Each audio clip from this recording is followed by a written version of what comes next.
in audio.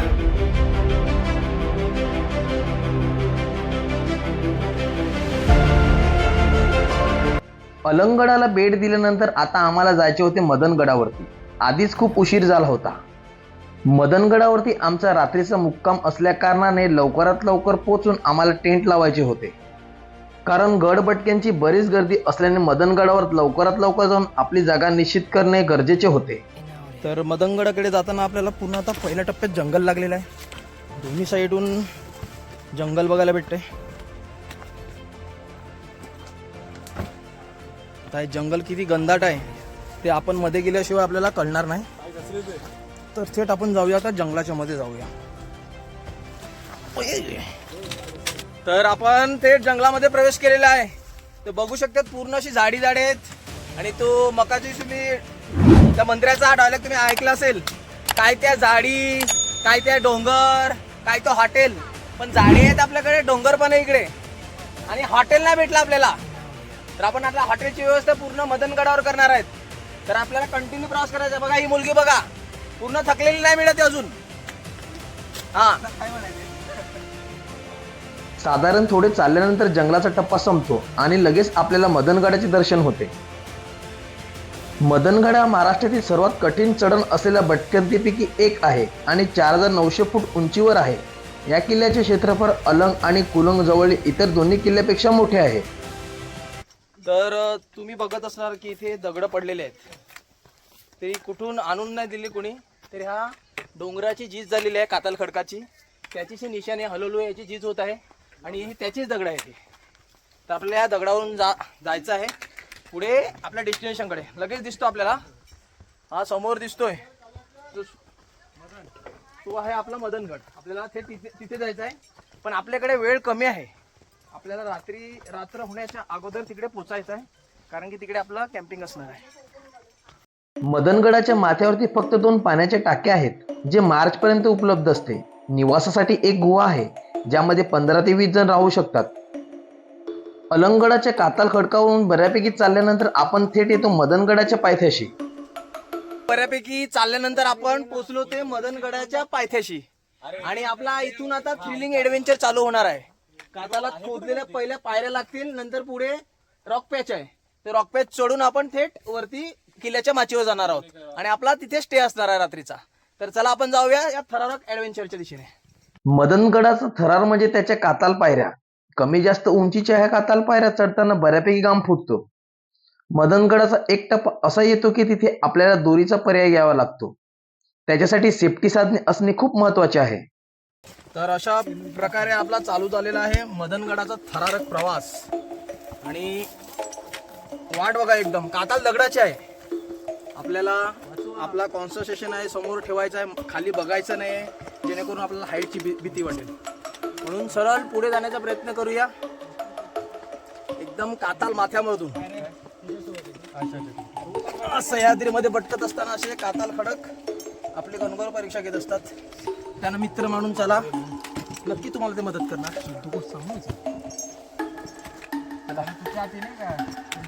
तर पूर्ण काताल पायऱ्या आहेत मित्रांनो. त्या काताल पायऱ्यावरून जायचं आहे आपल्याला संपूर्ण. आणि एक हात डावा हात आहे आपला, तो काताल भिंतीला पकडायचा आहे, जेणेकरून आपला तोल जाणार नाही.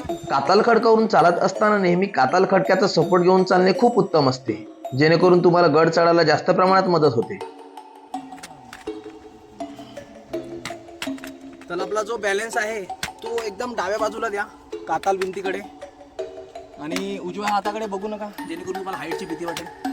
आणि सरळ जाण्याचा प्रयत्न करा. सरळ बघा, पायऱ्यांकडे बघा आणि थेट आपला प्रवास चालू करा. इथे तिथे बघूच नका. समोर बसलेल्या पूजा मॅडम ह्या आताच माउंट एव्हरेस्टच्या बेस कॅम्प पर्यंतचा प्रवास करून एमकेच्या भटकंतीसाठी आल्या होत्या. त्यांना बऱ्यापैकी भटकंतीचा अनुभव असल्या कारणाने त्यांच्या चेहऱ्यावर थकवा कमी, फ्रेशपणा स्पष्ट दिसून येत होता. मदनगड हा महाराष्ट्रातील सर्वात कठीण चढण असलेल्या भटकंतीपैकी एक आहे आणि 4900 फूट उंचीवर आहे. या किल्ल्याचे क्षेत्रफळ अलंग आणि कुलंग जवळील इतर 2 किल्ल्यापेक्षा मोठे आहे. सकाळपासून प्रवास चालू असल्या कारणाने आता बरेच जण थकले होते. साधारण आता पोचल्यात आपण मदनगडाचा अर्धा टप्पा झालाय आपला. आणि बघा विश्रांती घेतात, करणारच विश्रांती. अरे आम्ही 7 वाजता ट्रॅक चालू केलाय, आताचे वाजले 4:30. तुम्ही अंदाजा लावू शकतात की आम्हाला किती टाइम झालाय. त्याच्यामध्ये आम्ही हायड्रेट झालो, डिहायड्रेट पण झालो. घामाची धार आहे बघू शकता तुम्ही, एकदम थेंबे थेंबे तळेसाचे अशा पद्धतीचा घाम आलेला अभिजित ना. त्याचाच घाम त्याला आंबट तिखट लागायला लागलाय आता. अशा पद्धतीचा घाम आहे. आणि आमचा ट्रॅक लीडर बघा एकदम फास्ट, सुसाट, आणि कुठे थांबायचं नाव नाही. पालघरला हॉल्ट आहे बाबा तुला. मदनगडाचा हा टप्पा ओलांडताना खूप जास्त प्रमाणात काळजी घ्यावी लागते. तुमच्याकडे सेफ्टीची साधने असणे खूप गरजेचे आहे. तर मी अडकवली इकडे अशी पठ्ठर हरनेस अडकवलेली आहे. नाव पण येत नाही, एवढा थकलाय आता.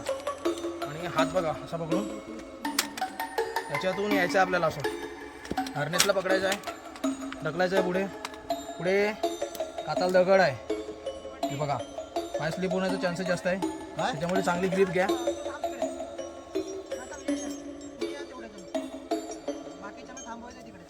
का रे बघा असा एकदम आरामात आरामात पाय. माझा पाय चुकलेला होता हा, पण असा पाय नाही टाकायचा म्हणजे तुम्हाला. आरामात आरामात या, कसलीही काही करू नका. आणि सुंदर पद्धतीने आपण कव्हर केलाय एकदम. साधारण अवघड टप्पा ओलांडल्यानंतर लगेच आपल्याला 40 फुटाचा रॉक पॅच लागतो. सुंदरीत्या मदनगडाचा रॉक पॅच चढल्यानंतर मला चाहूल लागली होती मदनगडाचा सूर्यास्त बघायची.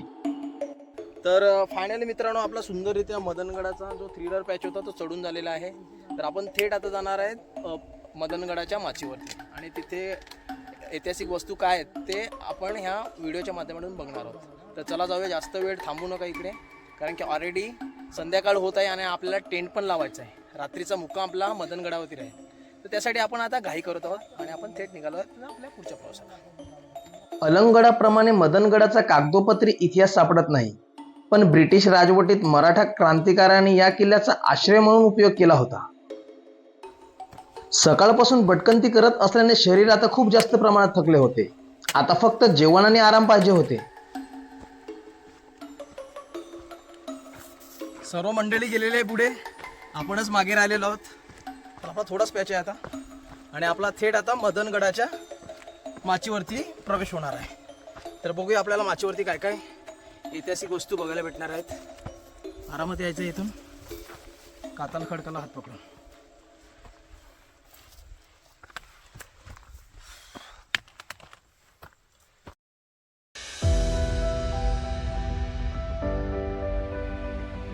मदनगडाचा शेवटचा टप्पा ओलांडताना अलंगडाच्या गोड्याच्या नालेसारखा असलेला रूप दिसतो.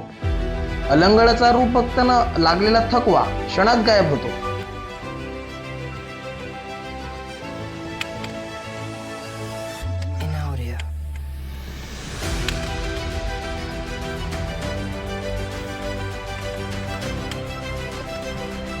आरामात यायचं आहे एकदम, आरामात आरामात, कसली घाई करू नका. हा काताल पायऱ्या आहेत आणि काताल खडक आहे, त्याचा सपोर्ट घ्या. आणि फायनली मित्रांनो आपण जो चित्तचार पॅच होता तो कव्हर केलेला आहे. आणि सुंदर अशा एका गुफा गुफेच्या पाशी आलो आता आपण. दिसते तुम्हाला सुंदर अशी काताला खोदलेली गुफा आहे. गुफेमध्ये बोला रे गुफा आहे आपली सुंदर अशी. कातालपायऱ्यांचा थरार आणि गुहा बघितल्यानंतर लगेच आपला मदनगडाच्या सर्वोच्च भागावरती प्रवेश होतो. तर फायनली आपला मदनगडावरती प्रवेश झालेला आहे. आणि तुम्ही बघू शकता आपली जेवणाची व्यवस्था इकडे होत आहे. सुंदर असं मनमोकळ्या वातावरणामध्ये आपल्याला भूक लागलेली आहे. थोड्याच वेळात आपण या भोजनाचा आस्वाद घेणार आहोत. मदनगडाच्या माथ्यावरती बघण्यासाठी 2 पाण्याच्या टाक्या आणि एक कातालात खोदलेली गुहा आहे. संध्याकाळ जाळी असल्या कारणाने बरेच ट्रेकर्स मंडळी टेंट लावण्याच्या तयारीला लागले होते. सकाळपासून प्रवास चालू असल्या कारणाने शरीर पूर्ण थकले होते. आता फक्त जेवण करून विश्राम करायचे होते. साधारण जेवण वगैरे झाल्यानंतर आम्ही झोपण्याच्या तयारीला लागलो होतो, कारण संध्याकाळचा सूर्यास्त बघायला भेटला नव्हता. म्हणून सकाळचा सूर्योदय बघायचा होता. पण ऐन सकाळच्या वेळी झाले उलट. बघा तुम्ही नेमका काय झाले ते. गुड मॉर्निंग मित्रांनो. सकाळचे वाजलेत 6 आणि जबरदस्त हवा आहे. रात्रभर पूर्ण हवाने आम्हाला पूर्ण टेंट हलवत होता. आता बघूया, आता बाहेर निघूया आपण. बाहेर पूर्ण अंधार आहे. जोपर्यंत आपण उदय होत नाही तोपर्यंत सूर्योदयाची वाट बघणार आहोत. तर अशा पद्धतीने सह्याद्रीमध्ये तुफान आलेला आहे आणि सर्वांची टेंट आवराआवरीची कामे चालू झालेली आहेत. बघू शकता तुम्ही. सकाळ सकाळ मदनगडावरती खूप जास्त प्रमाणात सोसाट्याचा वारा सुटला होता. सह्याद्रीमध्ये वादळ येतो की काय त्याच्या भीतीने सर्वजण टेंट आवरण्याच्या तयारीला लागले होते. अचानक वातावरणामध्ये झालेला असा बदल अनुभवायचा सह्याद्रीमध्ये माझ्यासाठी पहिल्यांदा होता. हवा जास्त प्रमाणात असल्या कारणाने आणि वातावरणात झालेला बदल पाहता सूर्यदेव उगवते की नाही याची आम्हाला चाहूल लागली होती आणि शेवटी झालेही तसेच. सूर्य उदय सोडून आम्ही सह्याद्रीचा आगळा वेगळा रूप बघितला होता. अलंगडाला वेढलेल्या धुक्याचे दृश्य इंद्रदेवाच्या इंद्रप्रस्थपेक्षा कमी नव्हते. अवकाश अक्षरशः अलंगडाला टेकले होते आणि गड माथ्यावरून निघणाऱ्या त्या धुक्यांच्या चादरी पाहता आम्ही पूर्णपणे मन हरवून बसलो होतो. त्या निसर्ग सौंदर्याचा आनंद घेत शेवटी चहा नाश्ता करून आम्ही मदनगडाचा उतरण्याचा निर्णय घेतला होता.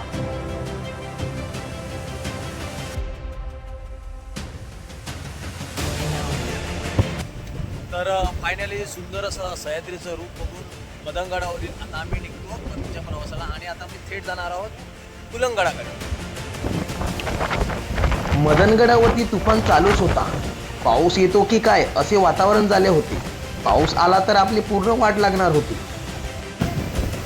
खूप जास्त प्रमाणात असलेली हवा उतरताना त्रास देणारी होती. आणि अशा प्रकारे सुंदर पद्धतीने मदनगडाला आम्ही आता एक्सप्लोर केल्यानंतर निघालो आता आम्ही कुलंगडाकडे. आणि जबरदस्त ॲडव्हेंचर होतं मित्रांनो. इथे खूपच तुफान आलेला होता. या तुफानाच्या पायाने ह्या मुली दिसते सुद्धा हेल्मेट सुद्धा उडाला होता. मदनगडाचा थरार म्हणजे त्याच्या काताल पायऱ्या. उतरताना खूप जास्त प्रमाणात भीती वाटते. त्यात लागणारी हवा त्याच्यामुळे थरार अजून वाढतो. सुंदरीत्या काताल पायऱ्या उतरल्यानंतर आपण पोचतो रॉक पॅच कडे. हा 40 फुटी रॉक पॅच आपल्याला रॅपलिंग करून उतरायचे होते. तर आता आपल्याला इथून खाली रॅपलिंग करत उतरायचं आहे. जसं आपण अलंगडावरून उतरलं तसं बघू शकता तुम्ही. इथे लाईन लागलेली आहे. आता या लाईनीमध्ये आपण उभे राहून आपल्याला इथून रॅपलिंग करत उतरायचं आहे. आपल्याकडे आता अलंगडाचा 30 फुटाचा आणि 50 फुटाचा रॉक पॅच उतरण्याचा अनुभव होता आणि आता आपल्याला मदनगडाचा 40 फुटाचा रॉक पॅच उतरायचे होते. रॉक पॅच उतरण्याचा चांगला सराव झाला असल्यामुळे वाटणारी भीती नाहीशी झाली होती आणि व्यवस्थितरित्या मी काताल खडक उतरू लागलो.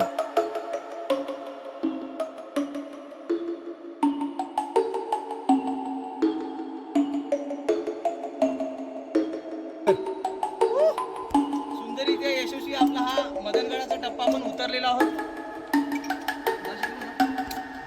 फायनली आपण सुंदरीत्या हा मदनगडाचा टप्पा उतरलेला आहोत. आता आपण ज्या मदनगडाच्या चित्तथरारक पायऱ्या आहेत तिथून आपण चालत थेट कुलंगडाकडे जाणार आहोत.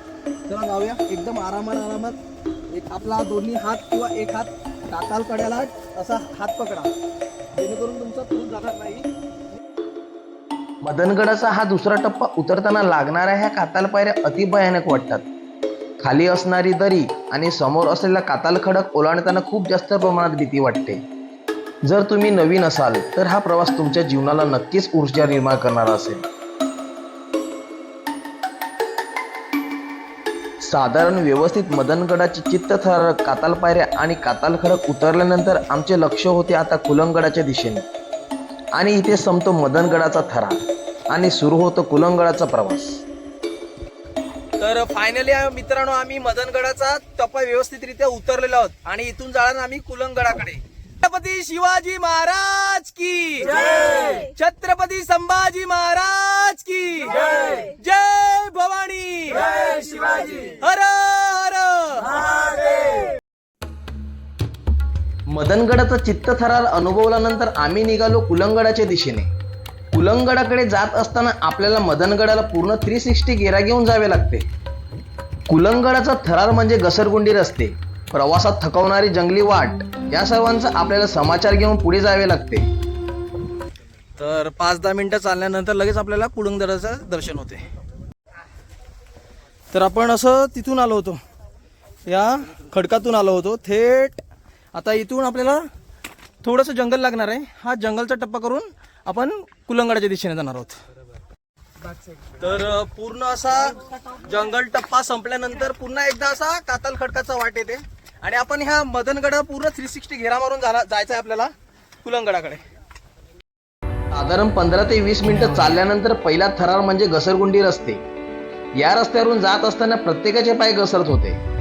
वाट एकदम खालच्या दिशेला जाणारी असल्या कारणाने लहान दगडावर पाय पडल्यास ते जास्त प्रमाणात घसरत होते. एक जण एकदम सावकाश कारवीच्या झाडाचा सपोर्ट घेऊन उतरत तर कोणी खाली बसून, पण प्रवास मात्र चालूच होता. हा टप्पा ओलांडताना पाय घसरण्याची दाट शक्यता असल्या कारणाने भीती खूप वाटत होती. तर फायनली आम्ही क्रिटिकल पॅच होता तो कव्हर केलेला आहे. या भाऊच्या मदतीने, भाऊने खूप हेल्प केली होती मला त्या क्रिटिकल पॅच मधून.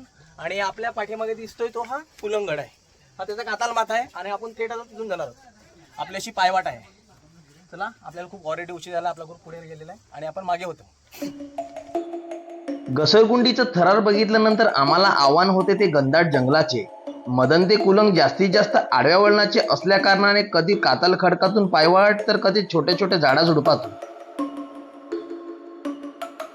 असा साधारण बराच वेळ गर्द जाडीने चालत राहिल्याने आपण पोचतो कुलंगडाच्या पायथ्याशी. चालल्यानंतर आपल्याला पाठीमागे दिसतोय तो कुलंगडाच्या पायथ्याशी येऊन बसलेला. आता आपण या कातल दगडातून किल्ल्याच्या वरच्या दिशेने प्रवेश करणार आहोत. तर आपण आता इथे बॅग वगैरे ठेवून थेट गडाच्या दिशेने प्रवेश करणार आहोत. छत्रपती शिवाजी महाराजांचा पेशवा मोरपंत पिंगळे यांनी हा किल्ला सन 1672 साली जिंकून घेतला.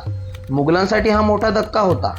सन 1818च्या शेवटच्या इंग्रज मराठा युद्धानंतर ह्या किल्ल्यावर 4 मोठा तोफा असल्याचे काही उल्लेख सापडतात.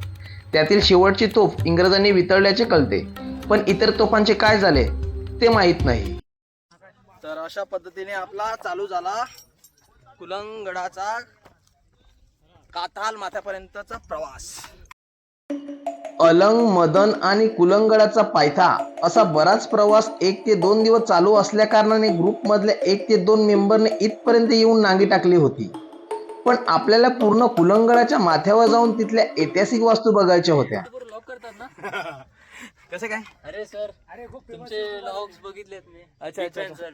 बघा, आपल्याला एक सबस्क्रायबर भेटलेला आहे कुलंगडावरती. वास्तव्याला आला होता तो कुलंगडावरती. चला, आपल्याला जास्त टाइमपास नाही करायचा मिळत. जर तुम्हाला स्पेशली कुलंगडाला भेट द्यायची असेल तर आंबेवाडी किंवा कुरंगवाडी हे पायथ्याचे गाव आहे. तेथून गडावर जाण्यासाठी 2 ते 3 तास लागतात. हा मार्ग घनदाट जंगलातून पसरलेला आहे. अलंग आणि मदनगडाच्या तुलनेने कुलंगडाच्या पायऱ्या सोप्या पद्धतीच्या आहेत, पण जास्त प्रमाणात थकवणाऱ्या सुद्धा आहेत. साधारण बऱ्यापैकी चालल्यानंतर आपल्याला कातालात खोदलेली गुफा बघायला मिळते. तर आपल्याला लगेच गडमाथ्यावरती जात असताना एक काताला खोदलेली गुफा बघायला भेटते. पूर्ण अशी सुंदरशी छोटीशी गुफा आहे. पूर्वीच्या काळी या गुफेमध्ये पहारेसाठी सैन्य असावेत अशा प्रकारची त्याची रचना केली होती. साधारण थोडे पुढे गेल्यानंतर आपल्याला काताल खडक तोडून त्याचा प्रवेशद्वार केलेला आढळून येतो. तर लगेच येऊन पोहोचतो आपण कुलुंग दरवाजा पहिल्या दरवाजापाशी आणि लगेच 2 जॉईंट आपल्याला गुफा बघायला मिळतात. छोट्या गुफा आहे 2 आणि आपला गडाच्या दिशेने जायचा प्रवेश इथे. 20 ते 25 पायऱ्या चढल्यानंतर खऱ्या अर्थाने आपला कुलंगडाच्या माथ्यावरती प्रवेश होतो. शेवटी आपला कुलंगडाच्या माथ्यावरती प्रवेश झालेला आहे. बघू आपल्याला ऐतिहासिक वस्तू काय भेटतात. पूर्ण असा सुंदर असा काताल माथा आहे. त्या साईडला एक गुफा दिसते मला कातालात खोदलेली. बघू आपण तिथे जाणार आहोत. तोपर्यंत इथे सुंदर अशा पाण्याच्या टाक्या आहेत. सुंदर अशा कातालात खोदलेल्या पाण्याच्या टाक्या आहेत त्या बघू आणि काय काय अजून भेटते आपल्याला या गडावरती ते एक्सप्लोर करण्याचा प्रयत्न करू. तर गडमाथ्यावरती प्रवेश होताच लगेच आपल्याला कातालात खोदलेल्या पाण्याच्या टाक्या बघायला मिळतात. सुंदर दोन्ही साईडून जसं आपण अलंगडावरती बघितल्या होत्या कातालात खोदलेल्या पाण्याच्या टाक्या, तशा सुंदर अशा पाण्याच्या टाक्या बघायला मिळतात आपल्या इथे. ते पाणी तुम्ही आवश्यक पिऊ शकता. सुंदर सुंदर पद्धतीने काताला फुटलेल्या पाण्याच्या टाक्या आहेत. जेवढ्या अलंगडावरती होत्या त्याच्यापेक्षा मला जास्त वाटतात. अजून तिथपर्यंत आहेत काताला फुटलेल्या पाण्याच्या टाक्या. बघू. ओळीने असणाऱ्या पाण्याच्या टाक्या पाहून आपण पूर्वेकड्यावर येतो. आताळवेरी कड्यावरून आपल्याला कळसुबाई रांगेचे अप्रतिम दृश्य दिसते. तर पाण्याच्या टाक्याच्या काही अंतरावर येताच आपल्याला पडक्या अवस्थेत वस्तू बघायला भेटतात. फक्त आता अवशेष याचे शिल्लक राहिलेले आहेत. वास्तू काहीच नाही आहेत. फक्त हे दिसतात तुम्हाला, हे अवशेष आहेत फक्त. या कुलंगडाचा माथा अतिशय विस्तीर्ण आहे. गडमाथ्यावर प्राचीन वाड्याचे किंवा वास्तूचे फक्त आता अवशेष शिल्लक आहेत. तर आपला पाण्याच्या टाक्या वगैरे व्यवस्थित एक्सप्लोर करून झालेल्या आहेत आणि आपला कुलंगडाचा शेवटचा टप्पा इथे ते राजवाडे आहेत. पुढे ते बघूया. पण जात असताना एक सुंदर अशी कातालात खोदलेली गुफा बघायला मिळते. गडाच्या माचीवरती सुंदर अशी कातालात खोदलेली गुफा बघायला मिळते. खूप मोठी आहे. कुठं आहे का रे? आणि मध्ये पण जात नाही. ऑलरेडी लेट झाले. मला जायचं राजवाड्याकडे. कुलंगडावर अलंग आणि मदनच्या तुलनेने जास्त प्रमाणात राजवाडे किंवा त्याचे अवशेष बघायला मिळतात. तर अशा तऱ्हेने आपला कुलंग किल्ला सुद्धा व्यवस्थितरित्या पूर्ण झालेला आहे आणि आपला एम ट्रॅक इथेच कम्प्लीट होतो आणि आपण थेट जाणार आहोत आता परतीच्या प्रवासाला. सुंदर असा आपला हा 2 दिवसाचा ट्रॅक होता. सर्वप्रथम आपण अलंगगड केला, नंतर मदनगड केला, त्याच्यानंतर कुलंगड. तिन्ही 2 दिवस लागले आपल्याला तिन्ही गड एक्सप्लोर करण्यासाठी. तर आपण आता थेट जाणार आहोत आपल्या परतीच्या प्रवासाला. तब्बल 2 दिवसाच्या अथांग प्रयत्नानंतर आपले तिन्ही किल्ले व्यवस्थितरित्या पूर्ण झाले. तर मित्रांनो, हा व्हिडिओ तुम्हाला कसा वाटला मला कमेंटद्वारे नक्की सांगा. तोपर्यंत भेटू पुन्हा अशाच एका नवीन भटकंती भरल्या प्रवासात.